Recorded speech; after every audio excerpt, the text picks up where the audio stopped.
cauri putekļiem, es braucu tev astē, es rīju tavas putekļus, un mēs esam nokļuvuši Jaunpilī. Un kas tur tajā grāmatā bija rakstīts? Tev mazā grāmatiņa līdzi. Kas mums Jaunpilī tagad ir jādara? Jāatrod ir virs altāra uzraksts, jāizlasa, kas tur rakstīts. Bet ja tur būs rakstīts ne latviešu valodā, bet, piemēram, latīņu.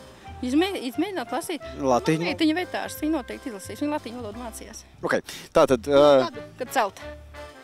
Tātad mūsu uzdevums ar kameru ir doties pakaļ meklēt vetārstu, kurš pilnīgi noteikti zina latīņu valodu, un tad jau mēs izlasīsim, kas tur ir. Izlasīsies noteikti. Nu, tad ejam. Tātad mēs esam Jaunpilī, un tagad tu man izstāstot. Kas ir Jaunpilī tāds īpašs? Mums Jaunpilī, Gedvila Antons, otras grupas invalīdi, Černobīļi. Labi, nu, bet es tev...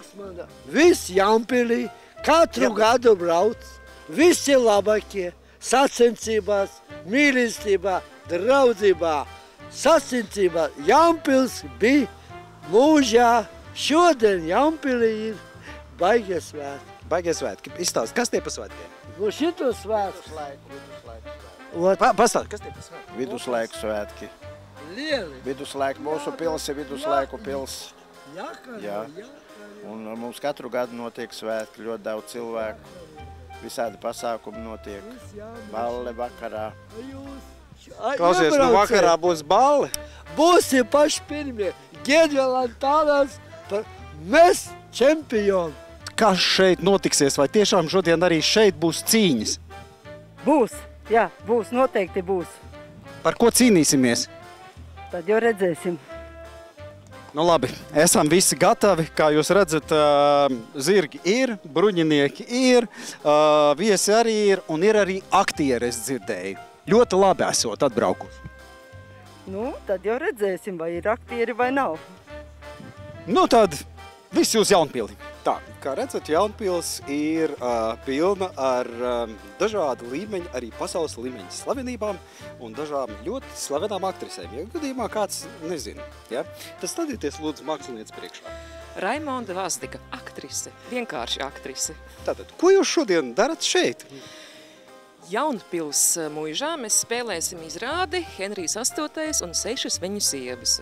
Galvenajā lomā lielais talants Andris Bērziņš, sievu lomās Lāsma Kugrēna, Aida Ozoliņa, Raimonda Vazdika, Egija Misa, Ruta Vītiņa un noteikti vēl kāda, Indra Burkovska. Aha. Un šī būs ļoti nopietna, jautra, erotiska izrāde, dažādām gaumēm, intelektuāli izklaidējoša, ļoti piemērota pilī. Vispārībā es skatījos, un man ir tāda sajūta, ka te ir vairāk ārzemnieki nekā latvieši. Vai arī viņi sapratīs, par ko ir izrāde? Es domāju, ka Anglijas vēsture visiem labi zināma. Ir labi zināms, kā Henrijs izdarījās ar savām sievām, cik no viņām mira, cik galvas tika nocirstas, kādas jaunlaika vērtības viņš ievies pasaulē. Un tērpi ir tik krāšņi, ka lai tie ārzemnieki tik skatās, kā mums te Latvijā iet. Nu jā, un man liekas, ka Jaunpils pils ir viena tāda fantastiska vieta ar kaut kādu savu īpašu auru. Godīgi sakot, esmu pirmo reizi, un šis brīnišķīgais tirdziņš un dīķis un labais laiks, tas viss vieš tādu brīnišķīgu vasaras atpūtas sajūtu, laimi kopā būt. Jā, nu labi. Un, protams, šādā tik lieliskā laikā man rodās tikai viens vienīgs novēlējums. Raimonda, kļūsti par pirmo sievu. Vai sievu numur 1, es nezinu, pirmo vai numur 1, vai ir starpība laikam. Bet... Es esmu šajā lugā 3, bet kādam es noteikti kļūšu arī par pirmo. Visu dzīvi vēl priekšā. Sapratāt?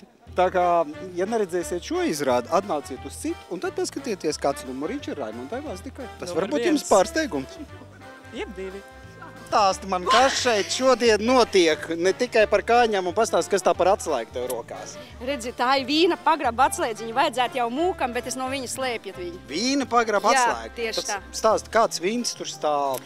Redzi, mums ir tāds noslēpumains vīns, kad viņi iedzer, tad visi pasaka taisnību. O, Jā. kā smaržo vispār. Redz, kas smaržo. Es domāju, kas te pēc vīna? Viduslaiki nesmaržoja labi, tāpēc nesāju visu, ko Es arī pieņemu, ka es šodien te visu dienu esmu zaļā. Un tad visu laiku jāpakustās. Ziniet, kāpēc viduslaikos bija bez šitiem te, kā lai saka, kultūras slāņiem? Tāpēc, ka viņi visu laiku kasījās. Jā, un tas bija ļoti eleganti. Un matiņos arī tā ar koku ir bulīti. Nu, tā pakas man ar... Lai tur viss aiziet prom, kas tur ir sakrājis. Tur, ja kādu ieraudzīs, tad jau viņš pasakīs. Visas ļaunās domas prom. Jā, tur ir. Jums ir pretī jāizmanto tāda iespēja, ja es saprotu, ka šeit var arī pie viena dažus grēkus atlaist. Var. Man jāsaka tā, es esmu grēkojis. Tad tev ir jānāk dēls pie manis cellītē un viss būs nokārtots. Kurā vietā tas ir parādi? Uzraksti zīmītes, visur ir. Zīmītes, Jā. Salikām šodien, lai neviens neapvaldās. Neapmaldās. Okay. Bet tad izstāst man tā lietu. Man ir tagad uzdevums atrast altāru un izlasīt, kas tur virs viņa ir rakstīts. Kur to altāru? Baznīcā. Kur ir baznīca? Baznīca uz laukumu atstāja zirdziņu, jāatjāja uz laukumu, jā. Taisni pretīm var tak redzēt augsts tornis ir. Kur baznīca? Kāpēc es esmu šeit atnācis? Ja tu esi ienācis pilī. Pagad, te ir tāds strīds jau, kas tad bija? Gudrākie, viņi bija vienīgie skolotie cilvēki. Pārējie visi pilī bija, tā, nekās, jā. Viena klase, 10 koridora, apmēram tā, kā saka. Bet tad izstāst tā, kur mūk tās zināšanas dabū? Kā, klosterī, tāpēc jau klosterī mūks iet, lai tur mācītos. Par sliktu uzvešanos atsūtījis Jaunpils pili. Es esmu trindā 9 gadi jau. Un klosterī atkal tāpēc, ka tur bija laba biblioteka. Tur var tādas lietas samācīties, ko tu dzīvē nekad neiemācīsies. Mums jāiet. Jā, mums jāiet. Tad man izstāst, kas tas pa mūzikas instrumentu. Fanfāra. Fanfāra? Jā. Un saka, lūdzu, kādos gadījumos drīkst fanfāru lietot? Tad, kad grib priecāties par kaut ko, vai grib kaut ko svarīgi paziņot, vai grib vienkārši viņai iepūst, jebkad. Tā, kāds mums šodien ir iemesls? Šodien iemesls, ka mēs gribēsim paziņot, atklāt pasākumu, lai cilvēki dzird, ka kaut kas viņiem ir jādzird, lai viņi saprot, kad viņi dzird fanfāru skanot, lai viņi uzreiz, kaut kas notiek, kaut kas jāklausās, kaut kas jāsaprot. Tu vari man paklusot, tā klusiņā man ausī iepūst. Tā klusiņā ausī, lai pārējie nedzird, ja? Nu?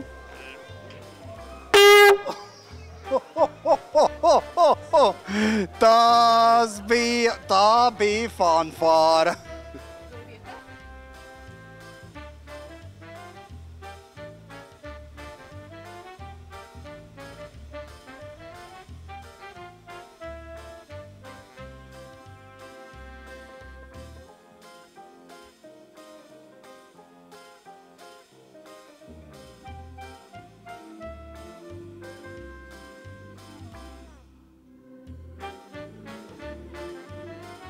Pilnīgi neparedzama pietura, jo par nepieklājīgu runāšanu sabiedriskajās vietās man ieslodzīja tādā pilnīgi nesaprotamā rīkā un teica, ka tagad ir jāstāv te tā ar saslēgtām rokām un saslēgtu galvu.